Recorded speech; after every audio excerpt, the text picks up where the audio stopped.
Bonjour, on est dans la partie échantillonnage estimation qui est dans le thème des probabilités.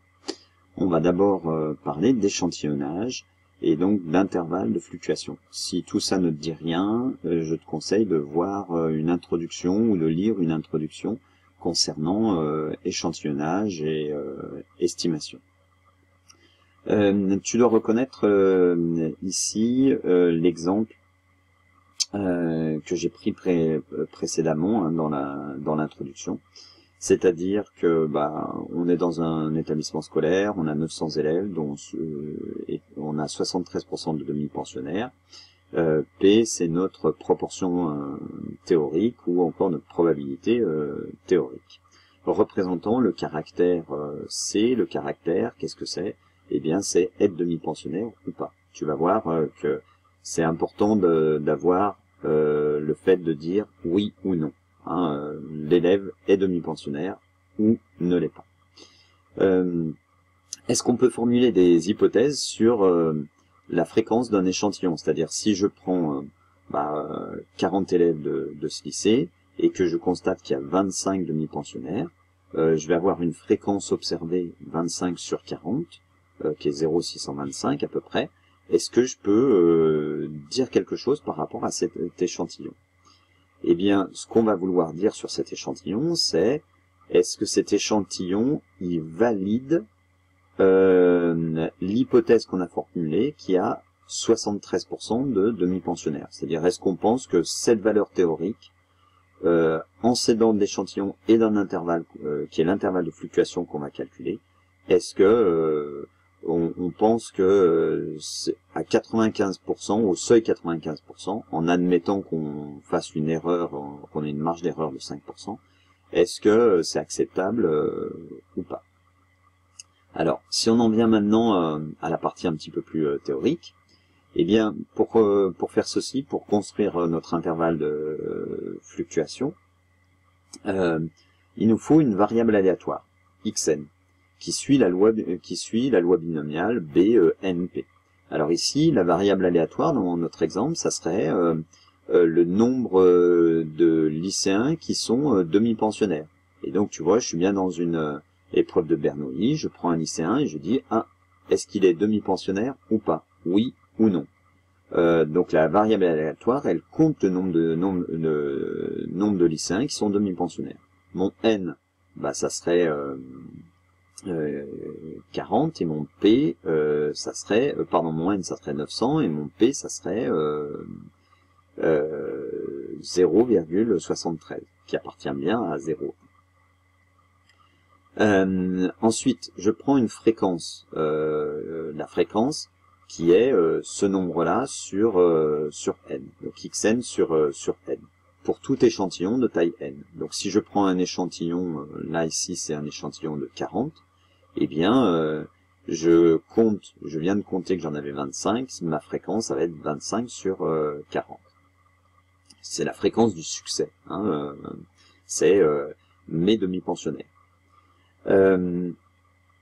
On pourrait démontrer, on ne le fait pas là, mais c'est simplement pour te donner un aperçu de comment la formule se construit, que la variable xn, pour n suffisamment grand, donc si je prends des échantillons suffisamment grands, xn suit une loi normale d'espérance n fois p.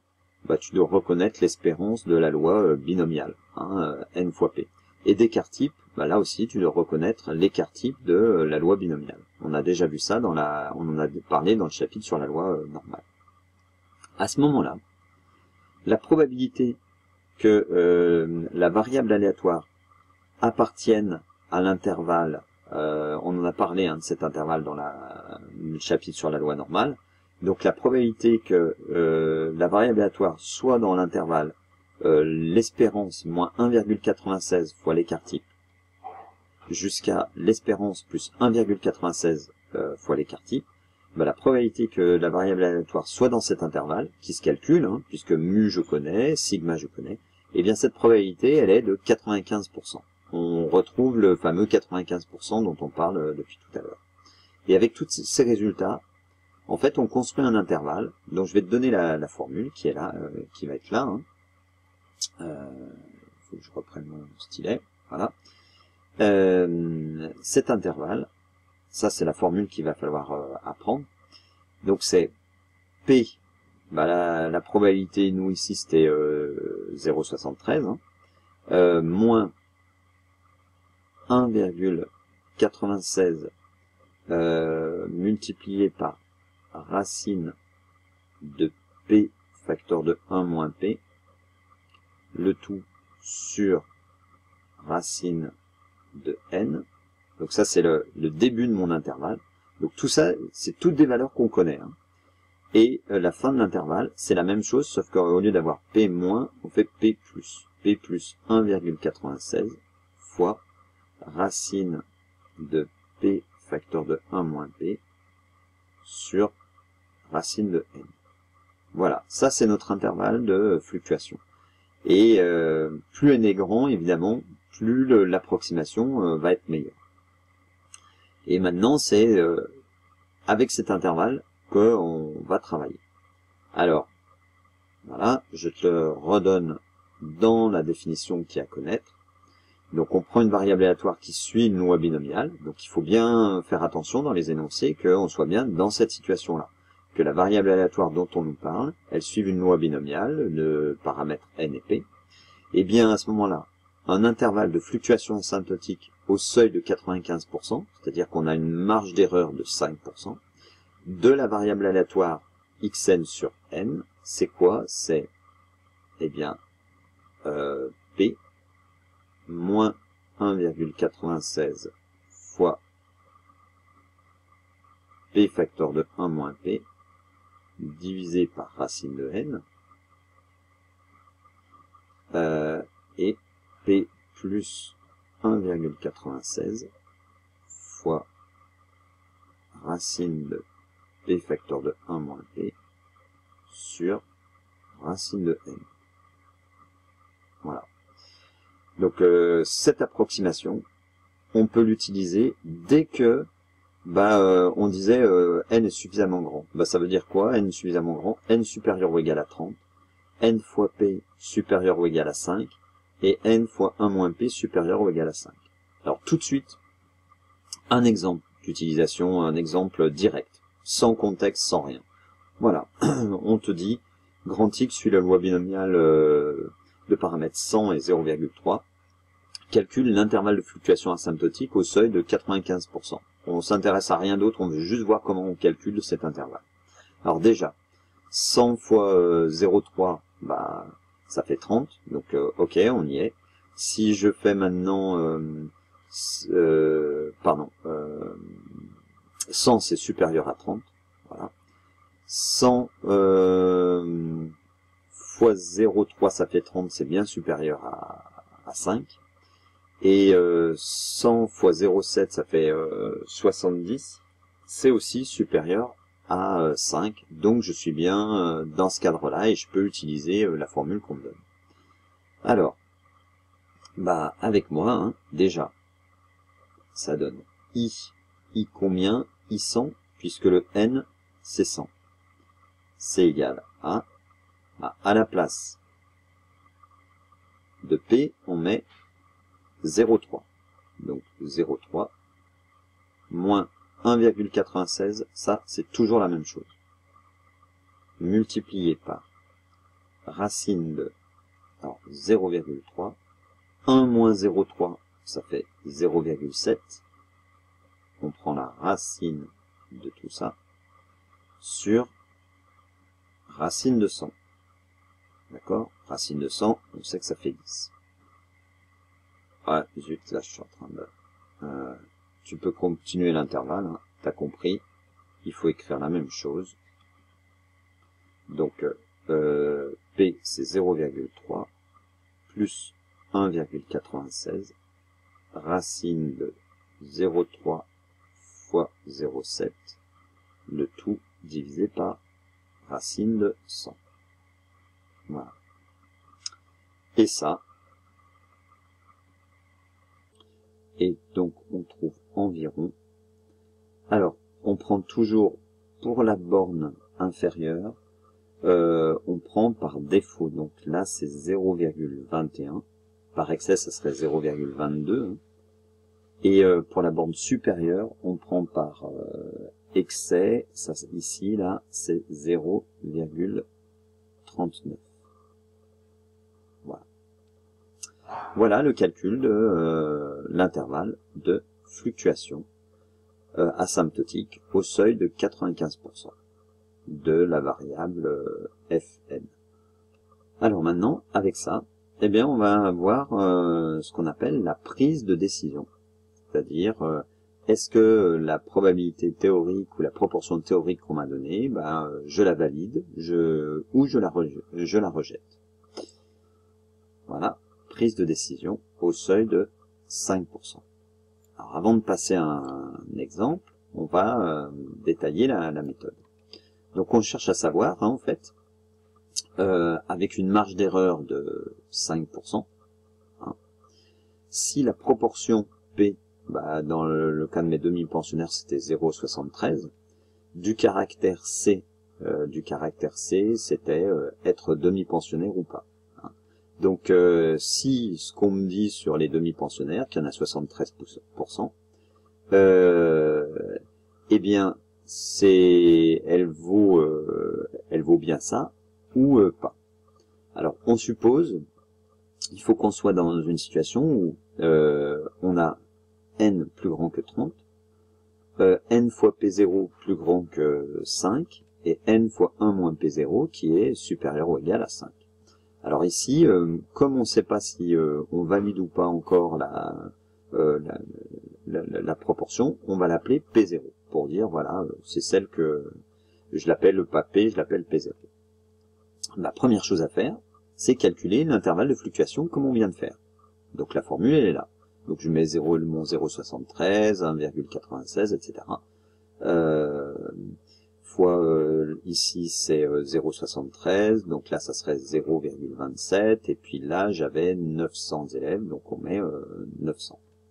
On a notre intervalle.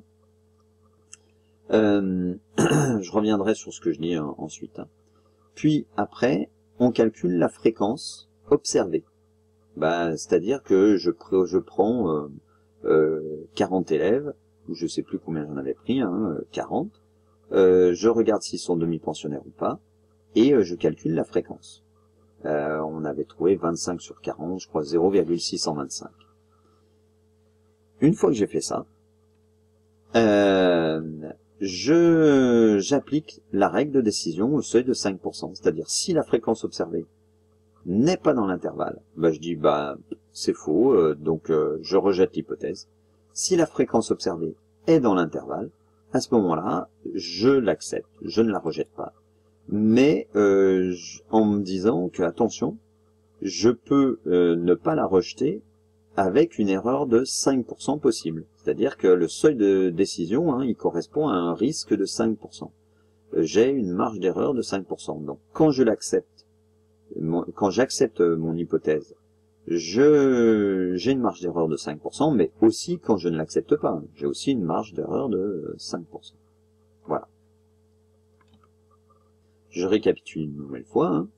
Donc mon P0, c'est dans le cas des élèves demi-pensionnaires, c'est 0,73. Mon N, c'est l'échantillon que je prends, donc c'est 40, voilà. Je crois que c'était ça.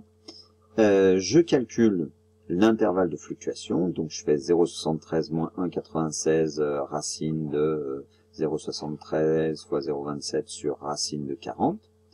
Je fais la même chose pour la borne supérieure. J'ai mon intervalle de fluctuation.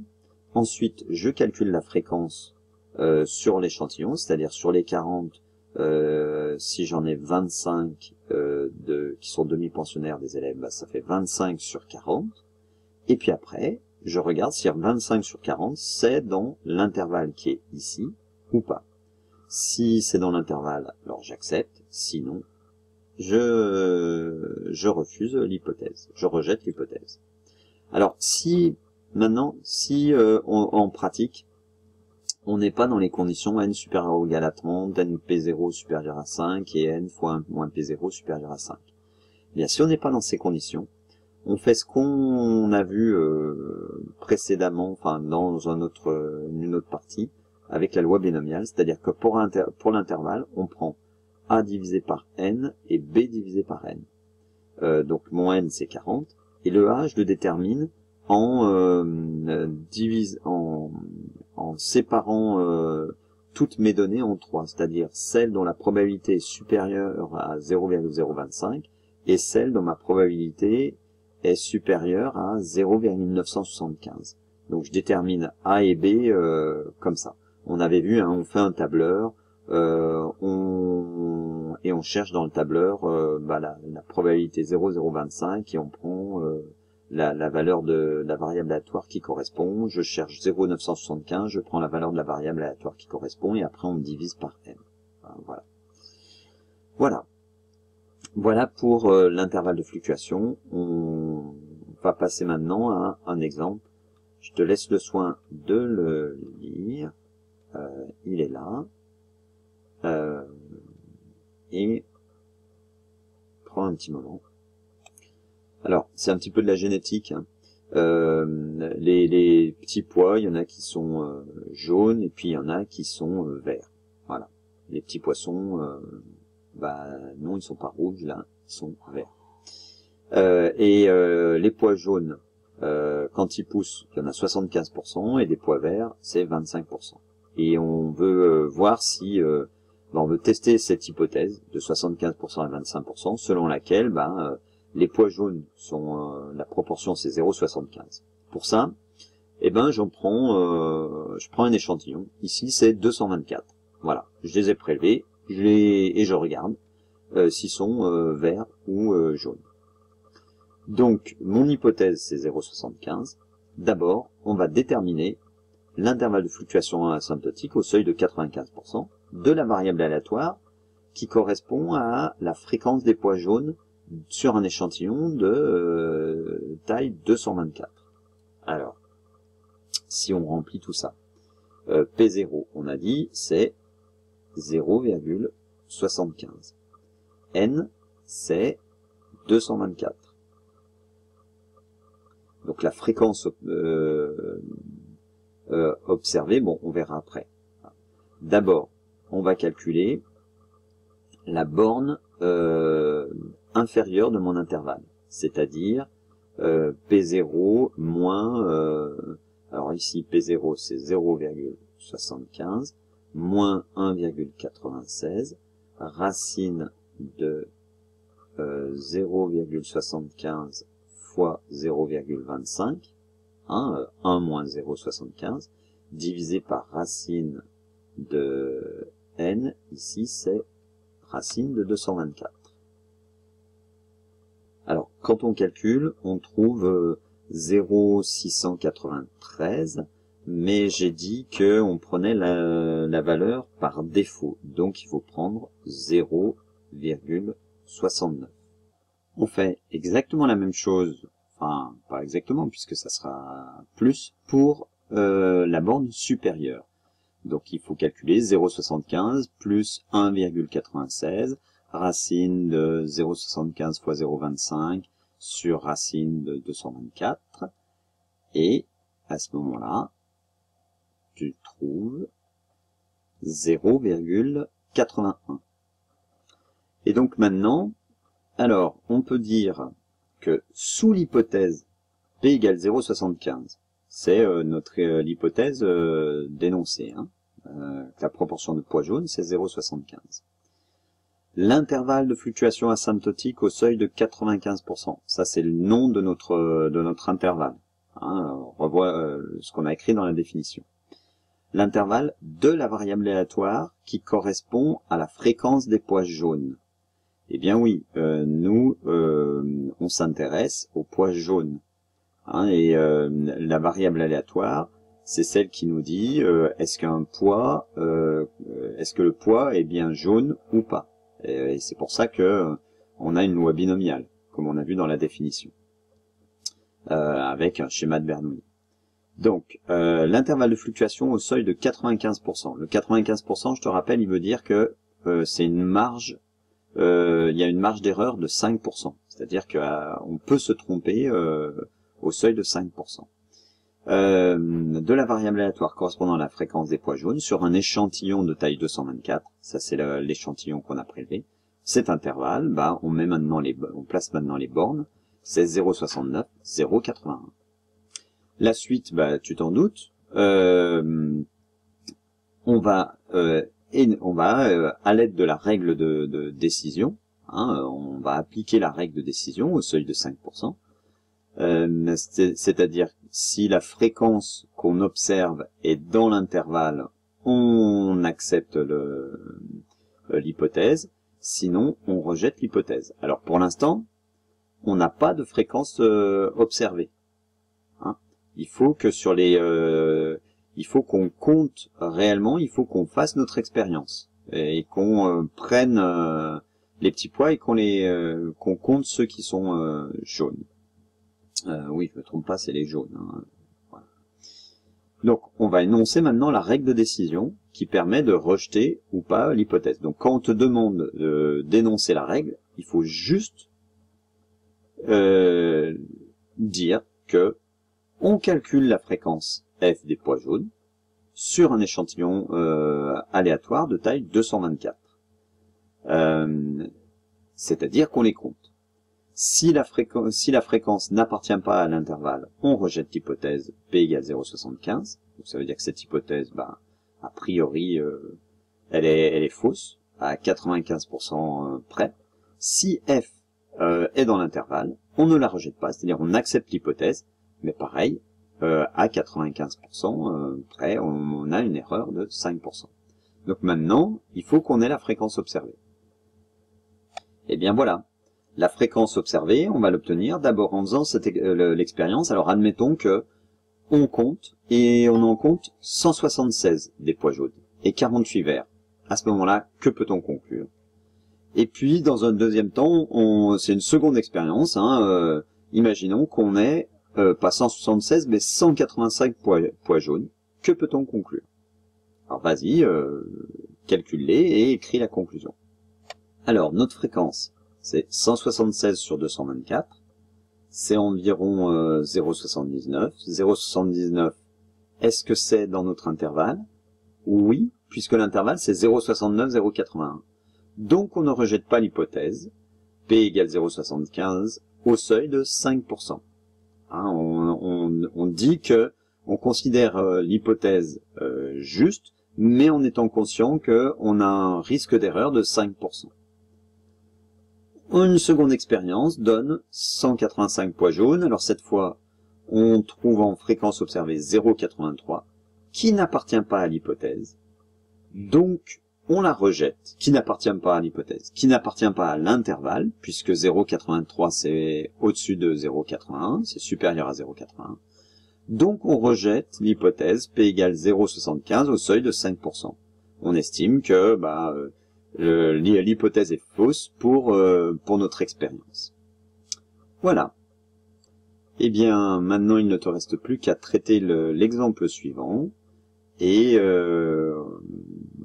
t'entraîner sur des exercices de ce type. Alors attention, tout n'est pas toujours détaillé comme ça. Hein. Il faut tout ce qu'on vient de faire, la question par question, il faudrait que tu saches le faire d'un seul bloc. Hein. Allez, bon courage. Salut!